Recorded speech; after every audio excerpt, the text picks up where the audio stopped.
Chapter 10. The Essay. Johnny's first thought was of Shane, but with the deepest exhale Emma could muster, the Prime Minister's voice bounced through her phone, announcing that both Shane and Andrew were all right. Andrew made it out before they could capture him, Emma relayed. She had to sit down to allow herself the energy to speak. Every American has been evacuated from the Polish city, including all of our ambassadors. They're worried something bad's going to happen. But what about us? Kent wondered aloud. Aren't we in danger if the secret gets out to our government? We didn't just try to assassinate Obama, Margot bounced. I think we're fine. But won't the government come after us if we're the guilty party? He continued. Like, use us as a scapegoat or something? Honestly, Kent, do you ever think? Jordan spoke up. The whole world is against this guy. Who do you think employed us? Liz added. Weren't you the one who said we should take him out? I wasn't being serious! Kent stood up. Johnny looked down at Emma, who had hung up the phone and stayed staring at it in her hand. She was still shaking. The truth of her brother's safety had not been enough to calm her nerves of the situation. In Johnny's eyes, too, the image of Sam hanging continued to flash in front of him. Guys, he raised, pointing at the TV. Turn that off. I don't need to keep seeing that. Kent looked ready to argue again, but Liz grabbed the remote and turned it black. Emma, Johnny continued. Are you all right? Emma was frozen. Her blue eyes glazed over in a trance of thought. Em, he repeated. Suddenly she jerked back to attention. I need to call Riley, she hurried, bolting off to her bedroom alone. It's 4 a.m. over there, Jordan tried to remind her, but his concern fell on deaf ears. A knock hit the common room door. Xander walked through. I got her as soon as I could, he huffed. Where's Emma? I need to speak to... You need to leave her the hell alone, Margot shouted. An awkward silence filled the space after her words. They all looked at her concerned as she eyed Xander with a malicious glare. There's a situation she needs to know about. We know, Jordan interrupted. It's all over the news. Andrew's safe, Liz revealed. If that's what you're going to tell us, we know. Her dad already called. Well, who's she talking to now? He roared, turning to her bedroom, where her raised voice was breaking through the doorframe. Riley, Johnny said. I don't know if they've told him yet. Well, they probably wouldn't need to tell him unless Andrew was dead, Xander argued. How much do you know? Everything that was televised, Johnny relayed. The assassination attempt, the hanging, the threat of retribution. Who gave us the order? Jordan asked. Xander took off his cap and scratched his head. That I don't know, he said honestly. If it's external, then it's not as big a deal. If it's internal, then we might have some serious problems. Who would give that order internally? Kent voiced. Yeah, Margot echoed, turning to Johnny. You said yourself the other day that would just make him a martyr and justify his cause. Well, that's exactly what's happened, Xander continued. I just came by to see if Emma knew anything more than what they briefed me on. Jordan stepped forward, his eyebrows tightened. Xander, why would you need to know that? Xander's face sloped downward in confusion. I'm sorry? He looked around at all of them cautiously. Jordan continued. If she knew more than you, why is that any of your business? Xander shot Jordan a dirty look Johnny was unable to decipher. Again, he glanced around at all of them in turn. I'm your missions leader, he justified. You guys are supposed to tell me things like that. But her dad's your boss, Jordan went on. Why would you need to report it if he's the one she's hearing it from? Xander's look turned deadly. Jordan took a step back. It doesn't concern you why I need to know things, he growled. I answer to my superiors the same way you guys answer to me. He turned his focus directly on Jordan. If I ask any of you for information that is beneficial to the organization, you will relay it. Otherwise, you're in contempt of the basic hierarchy under which we operate. That will not be tolerated. Is that clear? Johnny was unsure what Xander was referring to, but both Jordan and Margot went white. A threat had clearly been made, and all of them were meant to be compliant in its request. Tell Emma I'll need to speak to her privately before training tomorrow, Xander ordered. Same with all of you.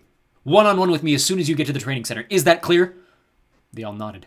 With one last look around the room, Xander walked back out as quickly as he'd entered. They all stood there shell-shocked. What was that about? Kent broke.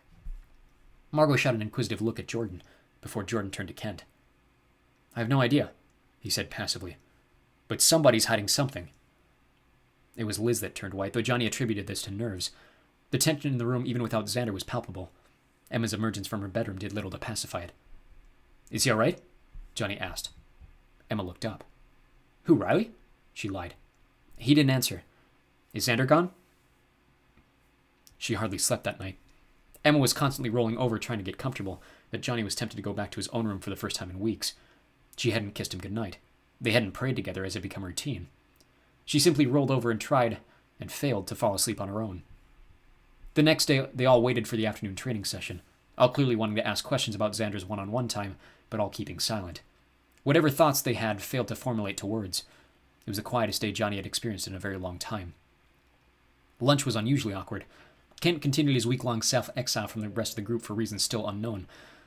Liz announced her intention to work on her science essay back at the common room, despite the fact that it wasn't due till the following Friday. Johnny hadn't even started. He still didn't know what to write about. Science that day turned to the longest class yet.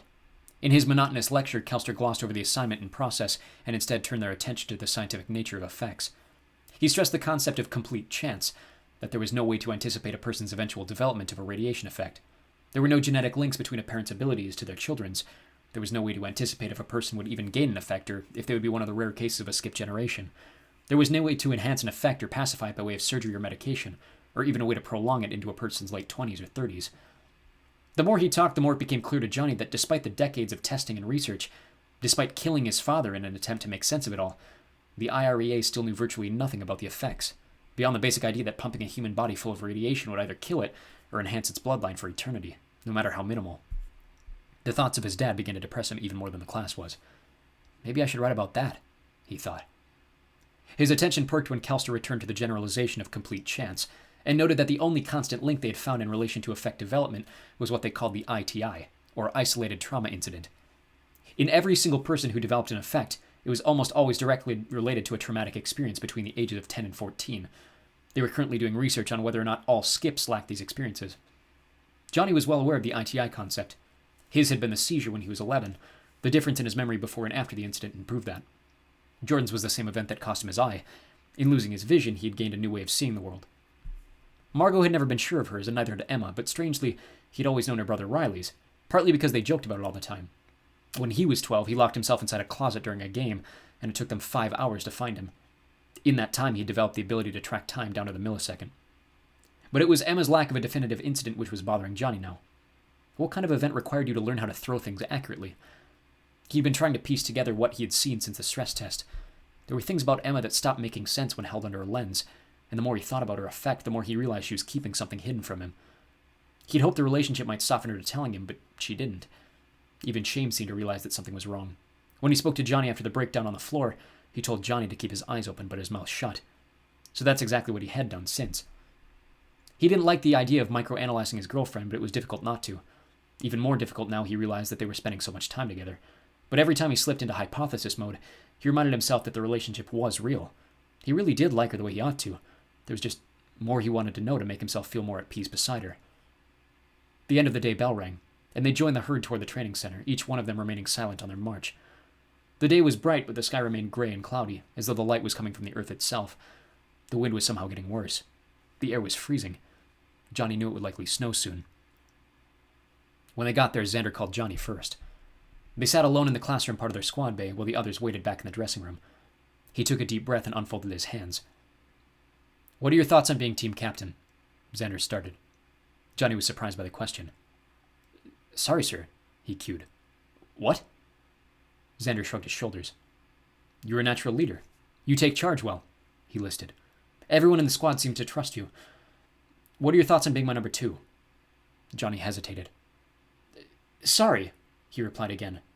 "That's just not what I was expecting. I'd be honored, sir, but wouldn't you rather have someone like Emma? I mean, she understands people better than I'll ever be able to. She's the Prime Minister's daughter. I figured she doesn't take instructions as well as you do," Xander interrupted. "At least, not from me. She'd listen to you. You know she would. So would Jordan and Margot and Liz. Kent might take longer to come around, given that you broke his leg." "I didn't break his leg," Johnny laughed. "Nobody thinks you did," Xander issued. "And that's part of the problem." "Is that why he hates me so much?" Johnny mused.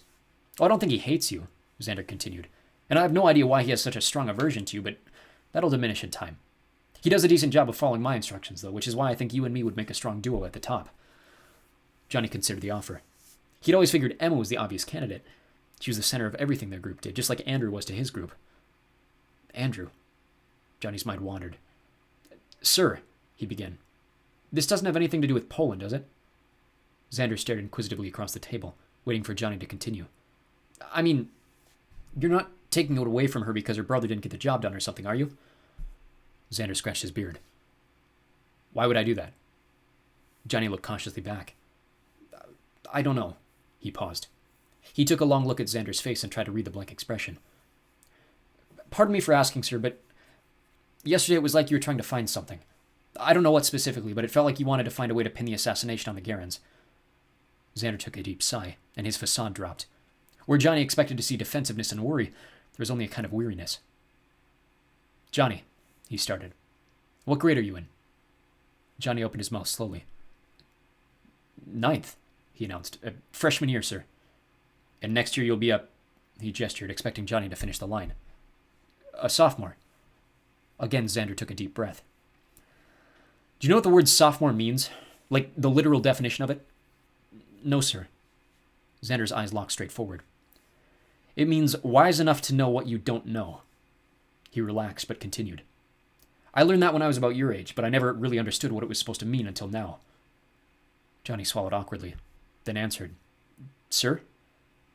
Has Jordan told you what I asked him to do? Johnny shook his head. No, sir. What? Good. Xander waved. Sometimes this place makes you forget how old 14 really is. Jordan's 15, sir, Johnny thought, but now was not the time to interrupt. You 6 are living together, Xander continued. You're risking your lives together. You're being asked to sacrifice everything for the good of the world together, and it was the same thing a decade ago when I was 14, too. He lifted his cap and scratched his forehead. But at the end of the day, 14 is just 14. Johnny wasn't quite sure what Xander was trying to say. Sir, all you need to know, Johnny, is that I tried to play a game that I wasn't smart enough or prepared enough to play. It's simple as that. I thought I was doing what was right for the organization, but the way I went about doing it was wrong. And at the end of the day, I choose to fight and defend the IREA. And if the embassy is in charge of the IREA, then I support the embassy. And if Bill Guerin sits at the head of the embassy, then my loyalties lie with him. Xander swallowed hard as if admitted in defeat. So, if you're going to be my number 2, I need you to consider the same thing. He paused, his voice becoming quieter, more intimate. Who do you answer to? Johnny's answer was easy. You, sir, he said aloud. Fair answer, Xander conceded. That's all, John. Johnny stood up to return to the dressing room. Sir, he paused. If the offer is legitimate, I'd be happy to accept it. It is, Xander returned. Give it time to tell the others. Yes, sir. He retreated back to his locker while Jordan was called in next. The others looked at him with caution, but knew it was best to let Xander depress their worries himself. The only peacemaking glance he shot toward Emma, just to give her some assurance that everything was all right. Even if it wasn't, he knew that she had the wherewithal to deal with it. Instead, he pulled out his phone and scrolled to a conversation with Shane. He began typing. Xander asking questions. The response took less than a minute. We know. Andrew returned to Tylersville Friday. He had survived and escaped custody after the failed attempt, but unharmed was nowhere near an accurate adjective. Beyond completely shell-shock, where he found it difficult to talk to almost anybody, including his parents, he had been shot 3 times, once in the leg and twice in the shoulder, which rendered his arm completely immobile, though the doctors assured them it was only temporary. When he was finally alert enough to share the story, they learned that one of his squad mates, Judith, had triggered a known silent alarm while entering the campaign office at which Chervinsky was to be making an appearance. Andrew's squad leader had instructed them to stay put, but was himself captured outside the party headquarters and later killed. In their escape, Sam and the other boy, Jared, were shot and captured, but Andrew managed to make it to the Vistula, and using his effect, travel upstream rather than down, where he managed to make contact to an evacuation team in Visublo, then travel with Shane to the base in Germany for a medical attention while the rest of the Americans in Poland were evacuated. After a day or two, they had pumped Andrew full of enough painkillers and trauma pills that he was slowly returning to his usual joking self, but his eyes remained looking 20 years older, and Johnny knew that with 4 of his squad mates, including his leader, dead, and 2 more missing and presumed the same, the mission had taken a permanent toll on Andrew's psyche. Emma was finally falling asleep, but now woke up at random hours of the night, thrashing and screaming. The only thing Johnny could do besides hold her as tight as possible was to pray about it, but by the following Thursday the prayers seemed to have little effect, and even Jordan and Margaret were asking about the wailing traveling through the walls in the dead of the night. Friday afternoon, snow finally fell. It was light enough that it did not last, but the distraction helped to somewhat lift the spirits of the rest of the group, even if Emma remained depressed. Earlier at lunch, Isla had come over to their table, and without needing to say a word, Emma stood up and embraced her, and the two cried until it was time for the next period. Johnny had been noticing that more recently. A boy on the nation ball team was sent off to help clear a war zone in Central Africa and lost his leg to a mine. Obviously unable to play the game on crutches, he still showed up to practice to support the squad in their final push for the playoffs, but his presence felt more like an omen than a morale booster. He'd written his science essay on his dad, the worry and frustration about it not meaning anything, having sacrificed himself for nothing more than a lifetime supply of groceries for Johnny and Jordan. He thought about adding something for Jordan's mom too, but it didn't feel like his to write, and already sitting close to 5 pages decided to let it be. They all tossed their finished papers into the submission tray at the end of class. Emma was nearly a book. To Johnny's surprise, he noticed that Liz had hardly written 3 pages. Jordan disappeared for the weekend as the nation ball team played their final scheduled match against the Caribbean. Johnny had expected Margot to third wheel alongside him and Emma, but she instead announced plans to take Liz to the western half of the state and stay near the parks, since she had never even seen mountains. They vanished early Saturday morning, leaving Johnny alone with Emma, wishing he could offer her a trip to the mountains to cheer her up, but knew she would decline anyway. They spent the early afternoon back at the mansion to see Andrew again. The feeling had returned to his arm, but in significant pain, so again he was high on pain meds when they arrived. He had been granted a special dispensation to remain at home with his parents the rest of the year, but given that he would be turning 18 in the middle of November, they were going to try to find him his own place in the next few weeks for some recuperation of his independence. No one ever expected him to return to the empty common room. On a positive note, he had been accepted to San Diego State, which at least provided some hope of distraction away from home after he graduated. The real challenge, Mrs. Guerin told them out of earshot, was getting him through the rest of the year without anything to keep him occupied. With Sam gone, there was nothing very obvious that drew his attention. The hanging continued to play in Johnny's mind. He expected Emma was seeing the same, and maybe that was the cause of her nightmares, but he could not imagine what Andrew was suffering inside his head. When Emma escaped to the bathroom, he mentioned the screaming to Mrs. Guerin, and she offered to let them stay the night at the mansion for a bit of change. Knowing Emma would probably decline that as well, he accepted on behalf of the pair of them. If anything, the size of the house would guarantee him a full night's sleep. There was no way they were going to risk sharing a room here, so even if Emma woke up screaming, he would be off on the other end of the house, finally getting a restful night to himself. She was forced into her old room. Johnny took Riley's. It reminded him very much of Jordan's. They both had been born near the ocean, but whereas Jordan had a childhood full of memories to connect back to Florida, Riley had been with the Guerins for probably as long as he could remember. His shrine to Hawaii then was probably nothing more than another escape from the family he so loathed. None of the pictures on his dresser contained Andrew. Very few contained Bill. Even in the ones with just Riley and Emma, it was obvious how different they were physically. Had Andrew been included to add a second white kid to the frame, Riley would have stood out that much more. His dark tan skin, brown curly hair, and odd eyes marking him as an outsider in his own family. Johnny could relate to that. Having to explain for the last few years how 2 white kids who looked nothing alike could have a single black woman as a parent was hard enough, and he actually felt like family with them. Even his connection to Minnesota went no further than his dead parents. He had moved around so much after he was born, he could have called anywhere his real home. Jordan had Tallahassee. Emma had Houston. Liz had Cambridge. Kent had New York. Even Margot, try as she might, was forever tied to Quebec. He thought about what Xander had said about loyalties. If Johnny was loyal to anything, it was Tylersville, the place he had called home longer than any other. He kissed Emma goodnight before shutting off her lights and settling into the empty bed across the house. As soon as his own lights were off, he slept like a rock. In Monday's language class, they had a quiz on the Arabic alphabet. He'd completely forgotten to study until lunchtime, but lucky for him, a single look at the page was typically all it took to keep active in his mind, and he figured he could breeze right through it. It was difficult to explain to people that, even though he remembered everything, it wasn't always the case that he could easily recall the information, especially when it came to remembering things scheduled for days of the week. He had heard the word Monday thousands of times throughout his life, so when it came to recalling what he needed to do on a Monday using his mental sorting system, it was never that easy to pull up. Had she said something like, "You have a test on October 27th, then he would have had a simpler time, but he knew the others didn't think that way. So he resigned to figure if anyone deserved an academic handicap, that it would probably have to be him. His mind still on the language test, he was surprised to find in science that Kelster had already managed to grade their papers over the short weekend. Johnny received a B for what he realized were fair critiques. Though his writing was good, Kelster noted that his anger and resentment towards his father were not quite valid responses to categorize as fears, and took a letter grade deduction for that reason. Emma was also awarded a B, though for exactly the opposite reason. She had written about Andrew and the failure in Poland, as Johnny particularly expected, but as she explained, the words had poured out of her in emotional rant over a single evening. She had not even proofread the paper, and its length came at a detriment to her grade, as the quality of her writing was abysmal. Johnny skimmed through it and concluded that a B might have been generous. The others kept their grades to themselves, though judging from their expressions, Kent had done poorly. Margot had received exactly what she expected from a paper in her second language, and Jordan was pleasantly surprised by his. Academics of any kind had never been as strong for him, especially not writing. They realized very soon after this that Liz had not been given back her essay. "Elysian Granhook?" Kelster called to the quieting crowd. The 2 squads fell silent as he turned to Liz, her face draining completely of color. "Come up here, please," he ordered. Liz complied, making her way slowly to the front of the lab on what were very obviously wobbly legs. Mr. Kelster handed her the paper. Her eyes and mouth both opened in shock. Whatever was written on the front they never got to read, but they didn't have to. Both Liz's face and Kelster's following announcement told them everything they needed to know.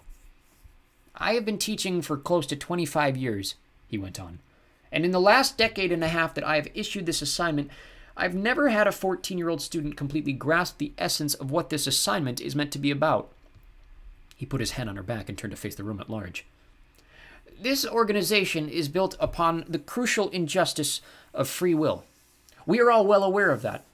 When the nuclear scientists who founded the IREA began this experiment a century ago, they could never have been aware that a success for them would mean a constant succession of generations plagued by something that separates them from the rest of the world. Now sure, he continued, we could pack up shop and try to live our lives alongside so-called normal people. At my age it would be easy, but as many of you have probably already learned, living with your abilities is a difficult thing to hide when surrounded by people who cannot understand what you have. So separation is different and essential. And because of our separation, the system we have built around us provides us with a means to excel over the rest of the world. Our employ on their behalf is what gives us the ability to have all of this, and the ability to remain silent from the rest of them if we need to. But that excellence comes at a cost. Some of us have been directly impacted by that cost. All of you have seen the news in the last couple of weeks. You all know that. But for some of us, it has taken its toll directly in our families. He turned to Emma. Miss Guerin, you know it. He turned to a boy in the other squad. Mr. Thompson, you know it too. He turned back to Liz. But of all the people in this room, at least if the essay was anything to judge by, then there is no one in here who has suffered more under the injustice of this organization than you, dear. And for that I'm very sorry. I am honored that you shared this with me. It's not my place to say, but I think that your squad would be honored if you shared this with them, too. The only thing I can say to you is, I'm sorry for your loss. I'm grateful for your sacrifice, and I'm thankful for your service. A hug was the last thing Johnny expected between Liz and Kelster, but when he offered, she wholeheartedly accepted it. Give her a hand, he concluded. They all clapped somewhat awkwardly, since despite the praise he heralded onto her, none of them had actually read the paper, nor did they have any clue what she had written. But Margot seemed to know. She was struggling to hide herself crying from the rest of them. The squad was obviously distracted when they ended their day in language, and having co-graded the papers, Mrs. McLeish also lauded praise on Liz for her essay, and gave them all an extra day to study what was now an alphabet and a grammar test. When they arrived afterward in the dressing room, Xander was seated in his locker, his day clothes still on. Sit down, he sighed, seeing the looks on all of their faces. They did as they were told. Xander stood and walked between the two sides. Your afternoon teachers let me know that they gave your essays back, he started. Usually my job exists a bit outside your academic sphere, but when it comes to language specifically, there's some teamwork that goes on inside and outside the classroom. Holding a water bottle in his hand, he uncapped it and took a drink. They introduced the Fears essay a few years before me, he said. Their goal was to try and open up people to their squads, to get them to trust each other more by making them more vulnerable to themselves. It worked the way it was supposed to, but a consistent theme began to emerge in those who really laid out their feelings in the essay. Yet very often when a major incident occurred during a mission, specifically when it affected the writer's family or friends, they have a habit of questioning authority. Everyone seemed to shift their eyes between Liz and Emma. One of the recurring themes of tragedy is looking for someone to blame. It's easier to take responsibility if you know that it's your own fault than to try and place the blame of failure on those closest to you. When I went down to UNC for my freshman year of college, I lost my brother, he continued. They all straightened in attention. He was in Brazil trying to snuff out a gang kingpin, and just like that, he snapped. Shot and killed. Was it his fault? Maybe. Was he in the wrong place at the wrong time? Almost certainly. But I needed someone to blame. And so for the longest time, I blamed your dad. He turned to Emma. The last few weeks, I haven't been a good example of listening to authority instead of questioning it. I have a family to provide for and keep safe, and when I feel something in the world threatening that security, I want to take it out against the people above me. He turned to Jordan. Jordan, I put you in an unnecessary and uncomfortable position, and I'm sorry.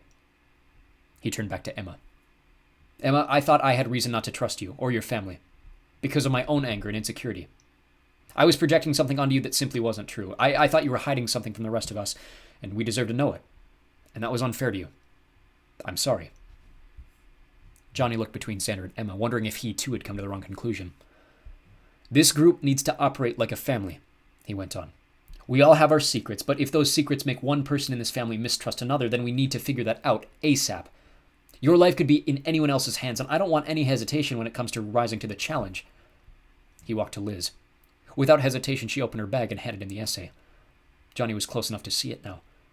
On the first page, written in red pen, were two simple words. Thank you. That being said, Xander continued, only one of you has reason to mistrust the authority of the IREA. I spoke to Liz, and she decided she's finally comfortable letting you know why she's here. He handed the essay back to Liz. You sure you're okay? She nodded. Then Xander backed away and gave her the floor. She held the essay in both hands, looked around at all of them in turn, and took a deep breath. She was shaking. Margot rose and stood beside her, rubbing her back comfortingly. You can do it, she encouraged. Liz nodded. Finally, she looked down at the paper and took another deep breath. I remember where I was and what I was doing when we had the news. My piano teacher lived on High Barn, so I had walked all the way across town by the time I reached the front garden. There were no yellow vans, no ambulance, just a single black vehicle with a Scottish license plate waiting for me in the drive alongside my dad and the twins. My mom was inconsolable. My sister knew what death was, but I don't think she quite grasped the finality of it. Dad sobbed while the man from Camp Mountbatten told me Aiden was dead. That much I think I could have handled on my own. I knew something bad must have happened when I saw the state of my parents and when he mentioned where he was from.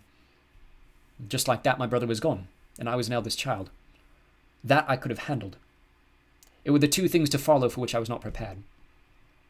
I'm not sure how my parents expected to tell my grandparents since my mom was not part of the program, but the legal battle that followed required them up in Scotland, and we moved to Ipswich for the time being.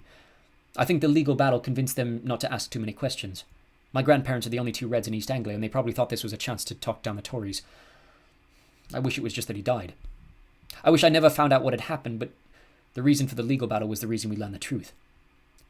2 months after Aiden was killed, the parcels started arriving through the post, always labeled the same. To the family of Aiden Granhook. Liz paused, her breath shaking, then continued. Those words still haunt me, because as the months went on, the more we realized what they were and how they were trying to torment us. The first my brother Reese opened. Neither of us knew what it was, nor apparently did my parents. I thought it was some sort of crude toy, a bit of leather stitched with fur or something. I opened the second parcel alone. My mother heard me scream and came running from the kitchen, but there was no way to shield me from what I had pieced together in an instant. 2 weeks after the first, I opened the bloodied ear which had been hacked from my brother's head. I pray he was dead before they did it.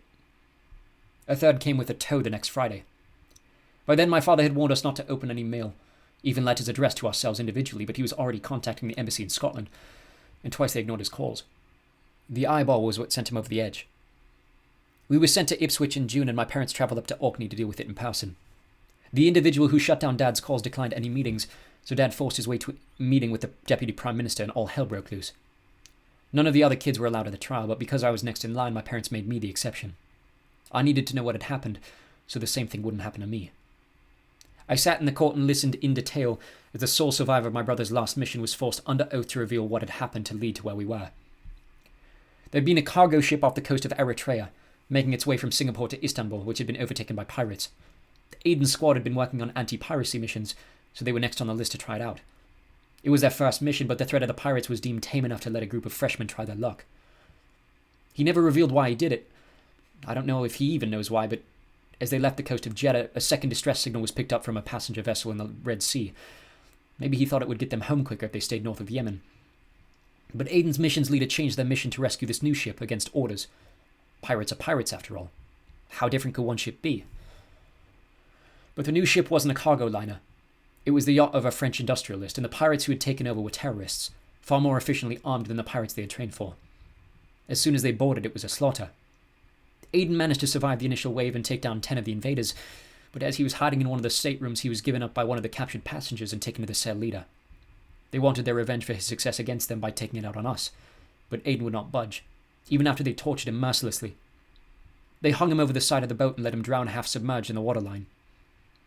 The only one left was the missions leader. The coward had survived on his own failure and watched as my brother was executed because of his stupid decisions. Worst of all, he was the one that gave us up when they threatened to torture him too. He said nothing about Camp Mountbatten, or the IREA at all. The only thing he told them was that Aiden was called Granhook, and he lived in Ely. That was all they wanted to know. After he'd been rescued and returned, the leader hid his failure as best he could. He denied changing course, blaming the readings on a faulty navigation circuit, and fictionalized everything to make himself look like the hero. That's when his brother got involved. His brother, the same individual my dad was so desperate to hear from, who upon learning the truth chose to hide his brother's idiocy rather than make things right for 6 other families. At least they didn't suffer the parcels the way we did. Sometimes I'm surprised we even got justice. Bureaucracy had served our enemies well enough up to that point, but when the sentence was passed a year later, 2 dismissals from the program wasn't enough to fix what had happened. I wish they'd been executed. I wish the coward was burning in hell instead of mindlessly living a new life in Germany. My parents just wanted the rest of us safe. That's why I was sent here. My parents still felt owed, and given that only one of us was dead out of the 6, we did not qualify for sole survivorship. So for the remainder of my time before school, my parents did everything they could to appeal my service. Until finally, they conceded that another place less susceptible to corruption would temporarily suffice. I still don't trust them, here or back home. The system was what killed my brother, kept it hidden from my family, and traumatized my family and me. I can't count the different nightmares I've had over the past year and a half. Body parts, boats, knives, the post. Even mundane things like seeing my grandparents, thinking about that courtroom, or even seeing my brother's name takes me back to where he took his last breath. My biggest fear is that one day I'll have to go through that again. Or worse, that it'll be my name on the packages that are sent to my family. My body ripped up to torture an innocent family which showed nothing but love and compassion in their 6 children. My squad mates who will have to suffer the ill-fated decision-making of one lazy man. I dream them every night. I feel those fears every time I step onto the training floor. I hope someday soon I don't have to deal with them any longer. She'd managed to make it through to the last page without stopping, but Liz was now dripping with tears. Emma and Margot were crying too. Kent and Jordan looked distraught. Xander walked over to Liz and hugged her. "I'm sorry," he said simply. "We'll make sure you get home safe." One by one they stood. Margot, who was already standing, walked around to Liz's front and hugged her. The rest followed, each walking to Liz and hugging her as she cried. Margot remained by her side and continued rubbing her hand against Liz's back. Xander, off in the corner, safe under his white and blue cap, was stifling a sniffle. There was a sense of family in the room Johnny had not felt since his parents were still alive. All 7 of them seemed to come to an agreement that no matter what happened outside these walls, or the walls of their common room, they promised to have each other's backs through it all. If their sole mission was to make sure nothing ever happened to Liz, they were going to put their lives on the line to make it so. Their cries turned to sentimental smiles as they all piled in against Liz together before backing away. Johnny squeezed Emma's hand to comfort her. She did not squeeze back. Instead, he could feel her shaking. He turned and saw her eyes wide, staring blankly at the floor. Before he could say anything, she swallowed hard and interrupted. "I need to tell you all something," she said, and seeing her face, the rest of their smiles faded. "Emma?" Margot reached out to stop her. "What are you doing?" Emma swatted her hand away. "No!" She stiffened. "I can handle the fallout from my dad. I can't keep hiding it from all of you. No secrets, right?" Liz wiped a tear from her face. Jordan looked over at Xander, who had his eyes wide and jaw clenched hard. Emma squeezed her face to keep herself from crying. The room went silent, waiting for her to speak again. When she opened her mouth, she confirmed the truth that Johnny had pieced together weeks before. "I don't have a radiation effect." She stared directly at Margot as she said it. "I'm a skip.